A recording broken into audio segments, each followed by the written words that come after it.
Phone. Hello. Hello सत साहिब जी। सत साहिब जी। भगत जी, मैं आगरा से दीवानदास बोल रहा हूँ। जी भगत जी, थोड़े मुझे एक शंका का समाधान चाहिए। बोलिए। भगत जी, मुझे दरअसल एक ज्वेलरी मिली थी हाँ? जो कान एक मुझे ज्वेलरी मिली थी जो कान का बूंदा था। अच्छा हाँ, करीबन होगा एक तोले का अच्छा।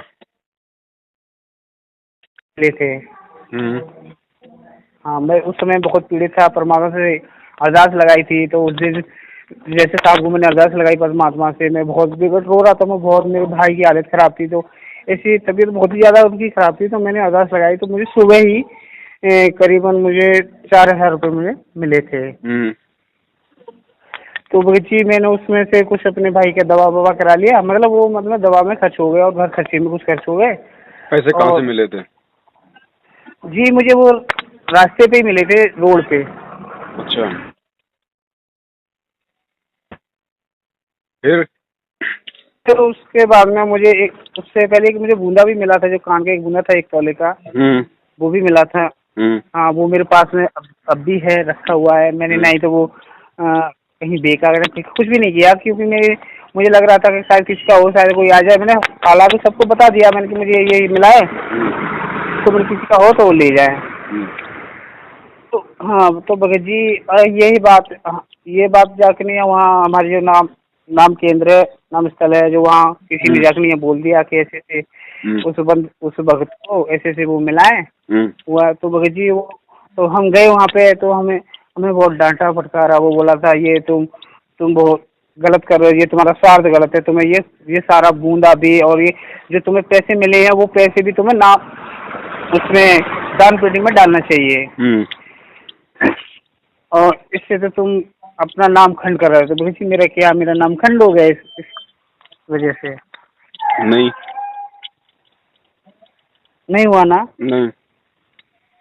हाँ, तो वो लोग बोल भी रहे थे, कह रहे कि तुम उन भक्तों में से हो जो कि तुम नाम केंद्र में बैठाने लायक नहीं हो, योगी नहीं हो, जो कि तुमने वो तुम्हें जो सारी चीजें मिली थी वो तुमने खुद ही पहुंचा ली, तुमने खुद ही अपने पास में रख लिया। ये दान पेटी में डालना चाहिए आपको। तो भाई जी, मैं यही जानना चाहता था मैं आपसे, हमें कुछ और बताइएगा। जितने पैसे आपने यूज में लिए हैं, जब गुरुजी आए तो गुरुजी के हाथ में दे देना। अच्छा, बस। अच्छा। और भगत जी, एक और बात, जो मेरा भाई बहुत ज्यादा बीमार था, बीमार हो गया था। हाँ, ऐसी पोजीशन हो गई थी जब मरने की कगार पे आ गया। तो मुझे लगा कि शायद हो सकता है, वैसे हमारे अनुभव से तो इनका नाम खंड हुआ नहीं है, मगर फिर भी हो गया होगा। तो चलो, हम नाम सच जाते हैं और प्रार्थना लगाते हैं परमात्मा से। तो हम वहाँ भी गए, तो भगत जी ने हम वापस कर दिया, मगर कैसे कोई नाम खंड नहीं होगा, तुम बार बार नाम खंड कर लेते हो।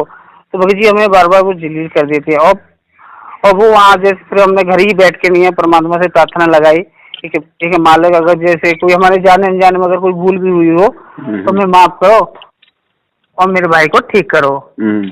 तो मालिक की दया से वो उसी दिन से, उसी क्षण से ही मेरा भाई को ठीक हो गया, बगैर डॉक्टर ना किसी से दवा ली हुए जी, मेरा भाई ठीक हो गया।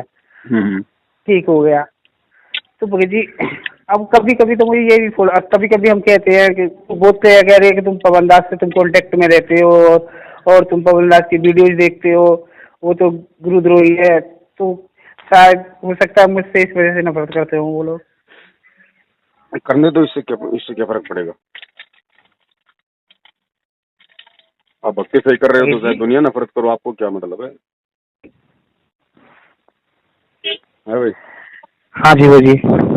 आप अगर भक्ति कर रहे हो तो दुनिया क्या, पूरा संसार आपसे नफरत करे, उससे क्या फर्क पड़ेगा?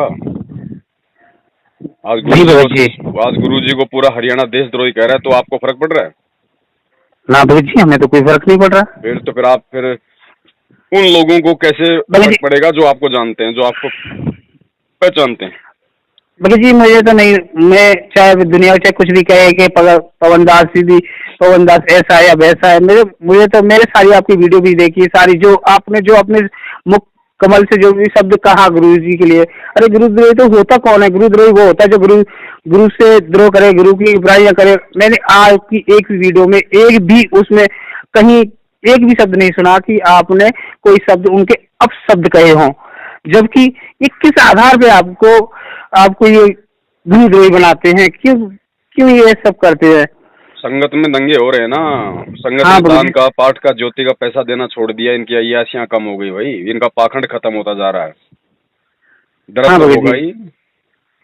ये बात तो है, मैं जानता हूँ, मेरी आत्मा कहती है भगत जी, आप कहीं भी एक रत्ती भर आपकी भक्ति में, आपकी श्रद्धा में कहीं भी कोई डिफेक्ट नहीं है, मगर ये किस आधार पे आपको इसे, क्योंकि पवनदास इसलिए गुनहगार है कि मतलब वो आप सारे संसार के सामने तुम लोग सच्चे रख रहे, इस वजह से गुनहगार है क्या?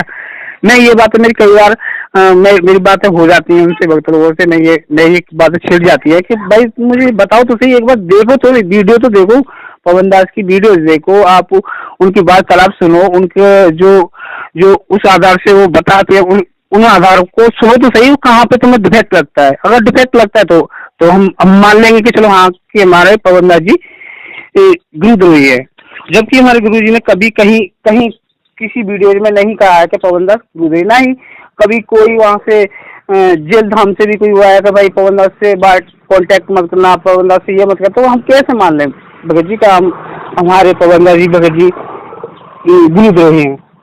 तो भगत जी हमें आपकी वीडियो देख के, आपका सबको देख के भगत जी हमें बहुत अच्छा लगता है। देखो धीरे धीरे सबको समझ में आएगा, पाखंड ज्यादा दिन नहीं चलता, धीरे धीरे सबको समझ में आ जाएगा।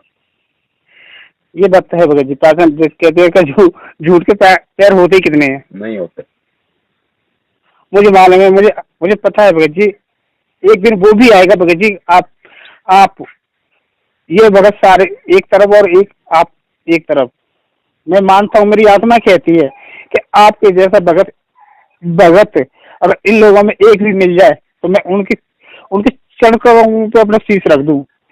भगत जी मैं जानता हूँ आप बहुत ही नेक आत्मा हो और हमें बहुत ही अच्छा सद्मार्ग बताते हो, दर्शाते हो, क्योंकि मैंने देखा है, मैंने समझा है कि जो भी बातें वार्तालाप होती है, जो भी हमारे गुरुजी बताते हैं, आधार से संसार की भूल भैया से हमें उभारते हैं, उसी आधार से आप भी उभारते हो। मैं मानता हूँ कि मेरे जो पवनदास जी भगत जी है वो एक नेक आत्मा और जो एक ही गुरु जी के गुण भरत है। मैं जानता हूँ। देखो ऐसा है बड़े भाई, हमें केवल अपना जो शिष्य धर्म है बस उसको निभाते हुए चलना है। कोई हमें अच्छा कहे, कोई हमें बुरा कहे, हमें इन चीजों से कोई फर्क नहीं पड़ना चाहिए। अगर हम सही चल रहे हैं, हमें केवल अपने परमात्मा की नजरों में साफ सुथरा रहना। भगत जी, भगत समाज की नजरों में हम साफ सुथरा हूँ या गंदा हूँ, उससे कोई फर्क नहीं पड़ता, क्योंकि ना हमें अपनी भक्ति दे सकते, ना हमें वो अन्य किसी तरीके से कोई राहत दे सकते। सही बात है भगत जी। अब देखो कुछ समय पहले मैं चूंकि मेरा पुणे, मैंने 2016 में नाम लिया था परमात्मा से, और पता है भगत जी मैंने कुछ समय मेरे घर में परिस्थिति ऐसी हो गई थी, क्योंकि मैं अपने परिवार में सिर्फ मैंने ही नाम लिया था उस समय। मेरे माता पिता, मेरा भाई की डेथ हो गई इसी मतलब भूत प्रेत बाधा में, ठीक है। तो मैंने नाम लिया था, तो वो सारी चीजें खत्म हो। तो भगत जी उस स्थिति में अब बताओ कि घर में अब बड़ा ही मैं ही बड़ा था घर में, मेरे मम्मी पापा बहुत ही नाजुक हालत में थे, क्योंकि हाँ, तो मैं उन कारण में मतलब तारीखों में नहीं जा पाया 1 साल के लगभग। तो भगत जी फिर मैं गया था नाम केंद्र पे, तो पता है मैंने बोला तो मेरा नामखंड हो गया था, क्योंकि गुरुजी ने कहा है ना किसी के हमें फूल नहीं उठाने हैं, क्योंकि ये मैं भली बात ही जानता था मुझे फूल नहीं उठाने। फिर हमारे घर के, हमारे परिवार के, हमारे कुटुंब के जो भी लोग हैं उन्होंने विद्रोह किया करके तू तो अगर रामपाल का वो हो गया और तू ये नहीं करेगा वो नहीं करेगा। रामपाल आया पहले के, फिर माता पिता पहले आए, मतलब विद्रोह था। तो मैंने उनके दबाव में आके मैंने फूल उठा लिए थे, मगर फिर भी मैं परमात्मा से क्षमा मांग के, परमात्मा मैं क्या करूँ, मैं मजबूर हूँ और मैं ये स्थिति करने पर मजबूर हूँ। मैं अपने दिल से, अपनी आत्मा से ये चीजें नहीं कर रहा, मगर इनके आधार पर मैं कर रहा हूँ। तो भगत जी सब किया तो मेरा नाम खंड हो गया था। मैं फिर गया था, मैं नाम केंद्र पे गया था, तो नाम केंद्र पे गया कितनी तारीख में कितने समय से नहीं जा पाए कि मैंने बोल दिया कि मैं 1 साल से नहीं जा पाया अभी जी। मगर जो फोन आ रहा है ना थोड़ा सा ना एक भाई का, फिर वो दोबारा फिर वो मुश्किल ही कर पाएगा वो। मैं एक बार उससे कर लूँ बात। ठीक है भाई जी। हाँ सच है सच है भाई जो गुरु बचन पे डट गे रे कट गे फंद 84 के। भाई जो गुरु बचन पे डट गे रे कट गे फंद 84 के।